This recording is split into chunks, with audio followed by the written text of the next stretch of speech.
پاک نصیحتوں کے ذریعے ہمارا علاج کرتے ہیں، اور آپ کی سچی اندرونی فطری آپ کا سچا اندرونی فطری حسن بے اختیار چھلکنے لگتا ہے ان تحریروں سے، اور ہر صحیح فطرت انسان اس قطعی یقین تک پہنچ جاتا ہے کہ یہ شخص خدا کی زبان سے کلام کرنے والا ہے، اس کا پیوند خدا کی ذات سے ہے۔ ان تحریروں کو پڑھ کر آپ میں اور آپ کی اولاد میں نئی پاکیزگی پیدا ہوگی اور گدبدیوں سے مقابلے کی نئی طاقت عطا ہوگی۔ اللہ تعالیٰ اس کی توفیق عطا فرمائے۔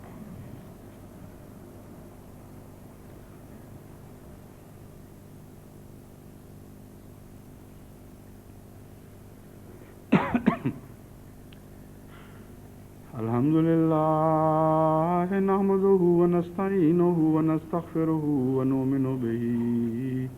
ونتوکل علیہ ونعوذ باللہ من شرور انفسنا ومن سیئات اعمالنا من یهده اللہ فلا مضل له ومن یضللہ فلا هادی له ونشهد أن لا إله إلا الله وحده لا شريك له ونشهد أن محمدا عبده ورسوله عباد الله رحمكم الله إن الله يأمر بالعدل والإحسان وإيتاء ذي القربى وَيَنْهَى عَنِ الْفَحْشَاءِ وَالْمُنْكَرِ وَالْبَغْيِ يَعِظُكُمْ لَعَلَّكُمْ تَذَكَّرُونَ اذْكُرُوا اللَّهَ يَذْكُرْكُمْ وَادْعُوهُ يَسْتَجِبْ لَكُمْ وَلَذِكْرُ اللَّهِ أَكْبَرُ